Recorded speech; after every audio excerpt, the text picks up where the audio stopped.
Hello, this is Cryptolyze. I hope you are well. This Thursday, November 9, 2023, it is with pleasure that we meet today to talk about crypto, to talk about BTC. We wake up in green, it feels good, and we will explain why and how far we can go.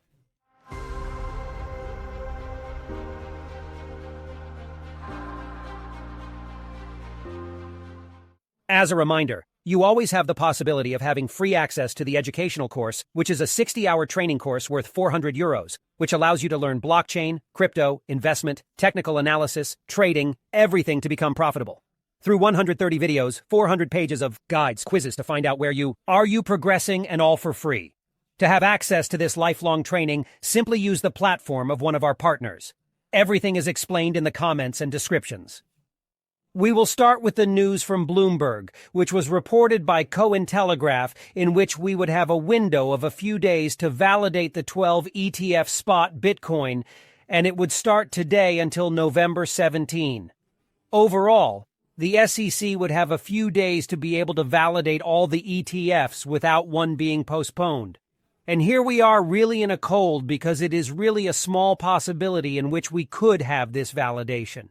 And there, we start with news from analysts based on Bloomberg, in which, in all cases, they explain that even if it is not validated now, there is a 90% chance that it will be validated by January 10th, and that explains part of the upward acceleration that we are currently experiencing. This is a reinforcement of the current FOMO around, mainly the validation of spot ETFs, which is the narrative that we have already had for some time.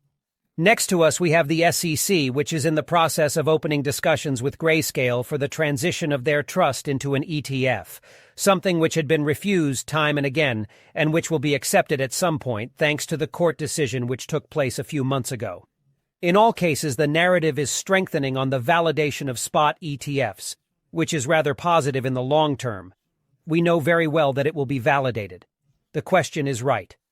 Then we have other news which was rather positive was the explosion of the computer token, with in particular the ordinals, and mainly the listing of the ordinals on Binance, which was rather positive, in which we also had an increase in the volume which returned to the level of ordinals and BRCT20, BRC20 being the representation of NFTs on Bitcoin, which is just a representation, which is not really an NFT. It is not a smart contract, strictly speaking, and we see that we have volume, which is coming back since November 2023. Besides, I spoke to you about it, telling you that we still had a very big dip in September, and that big questions will arise and what impact it will have on Bitcoin in the long term. That is the big question that we will be able to ask ourselves, but in any case we have a double narrative at the moment which is being put in place between the BRCT20 ordinals and alongside the validation of the ETF spot, which is rather positive and which takes us very high. We will see it later in the technical part. On the other hand, in terms of news, there was a small flop at the level of Binance, which is a flop without being one. But in any case, many people were expecting more than a simple wallet. But the big teaser that we had, which would transform accessibility and mass adoption among billions of people, it was a wallet. At the same time, it's pretty much logical. An MPC wallet. So that means you don't need to remember your seed phrase. The seed phrase is divided into three parts. One part which is stored on your phone, one part which is stored on Binance, and another part which is stored on your cloud, for example. You need two pieces of this seed phrase to be able to open your account and recover your account. So it's rather positive, it's easy to access, it's true, and in which we still have a lot of functionalities. We have almost all the cryptos that are accessible. The NFTs, we can do directly integrated cross-chain swap, which is positive, and we still have access to a lot of DeFi. So I'm going to test it to see exactly what it gives, if it's really a big revolution. In any case, we knew that he was working on a wallet, including all the work they were doing with Trust Wallet. It wasn't for nothing. Here we have something that is interfaced with their centralized exchange, so we'll have to see what happens. I'll give you feedback on use in the coming days. Note that in the calendar we had Sharon Powell's speech, which was relatively flat. We are not going to hide it. We are staying with something identical. We have another speech today. I think it will be approximately the same. We will not have a position. So that implies that on the markets we are relatively flat, and that is also visible at the S&P 500 level. Since Monday, we have been on something which has a trend, let's say relatively flat, and in which we are in a lateralization zone to precisely consolidate the upward acceleration. The question we are going to ask ourselves is whether we will arrive in the form of a round in which we will make a breakout to retest, and then either make a bearish breakout or validate the bullish acceleration, or are we just going to do a little lateralization to finish our retest that we've already had in mind for a while of 4,430 to see if we break it and consolidate it at above? At that moment, we will have a signal which will be very bullish, or at that moment, we simply do a strengthening of the equity or even a small wick to take the equity we consolidate below, and at that point, we will have a movement which will be rather bearish to go and get a retest of the 4,100, 4,150 and see where we are. Namely that we have already reached a large part of our target in continuity bearish. Next to it, we have the clue of the tree which counts for it. It cannot pass precisely this bearish retest. We can clearly see that there we have the candle which has been entirely swallowed. And again, a time we closed below. That means that there we really have a very strong key level. And as long as we do not have a change of decision, well, unfortunately, we will remain stuck in this zone on a form of indecision in everything. Case the indecision is not on the side of oil, we validate the bearish breakout, and we arrive in an important zone between 76 and 75. For me there, we are going to have to play an effective rebound here, because we are really arriving in the critical zone. So there we should have something which should be done like that. Either we go back, we retest here, and we make something like that a ranging zone, or we break, also we retest, and we would potentially go and retest the $80, and then we will decide whether we will be in a bearish continuity here with a strengthening of the 75 minus $70, or are we going to retest the $88, which we also expect here?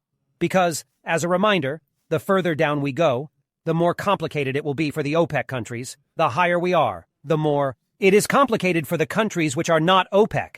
Therefore which do not have access to made-to-fuel and oil easily, in which there is the possibility of an increase in inflation. In any case, the bearish breakout here validated of oil is rather positive on inflation throughout the world, in which we risk having very, very good figures for the last quarter 2023, which will be positive on all markets. At the level of BTC, we continued to push. You understood that the narrative is still in place. We have a double narrative between the BRCT20 ordinals, and currently the validation of the spot ETFs being that we have a return of news. Obviously, we have an upward acceleration.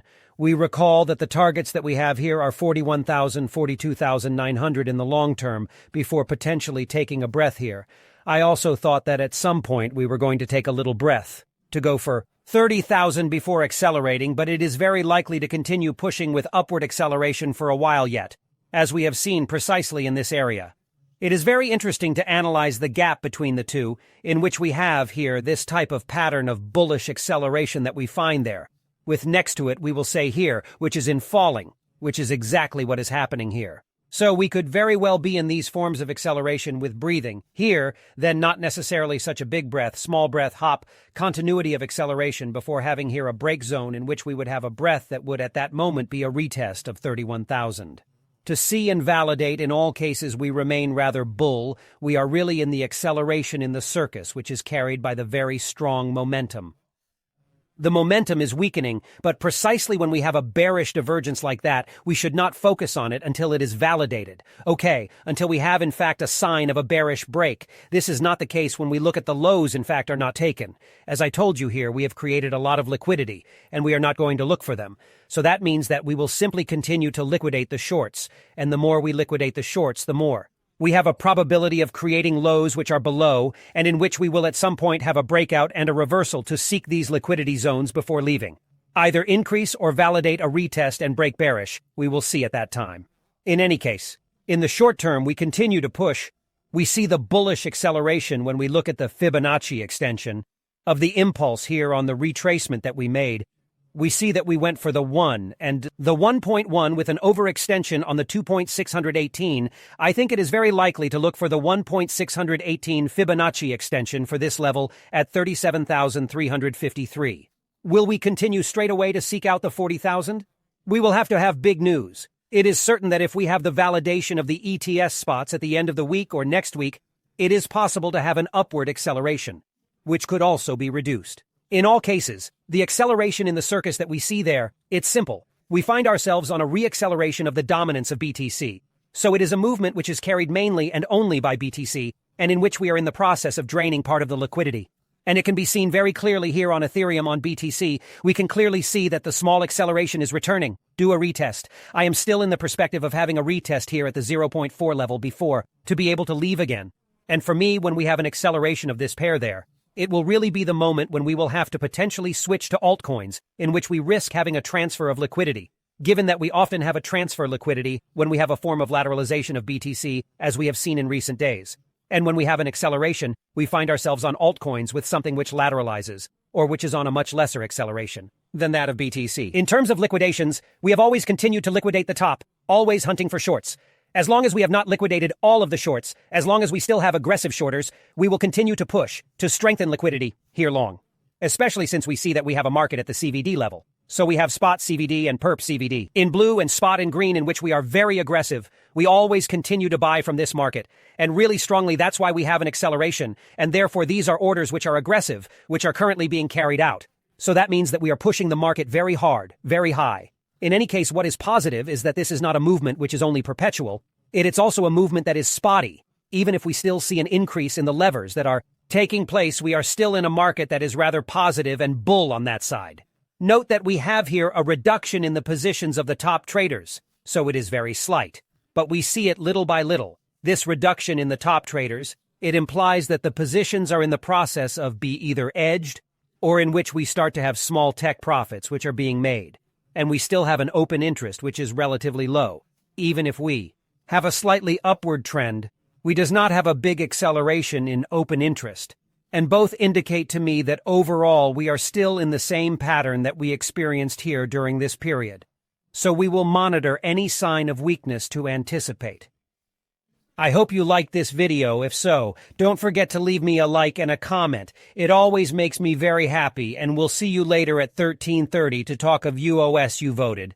So we will deal with UOS, TETA, OP, TRX, AXS, Conflux in 6, and TRB in 7 in the coming week. We start with EOS and it's at 13:30.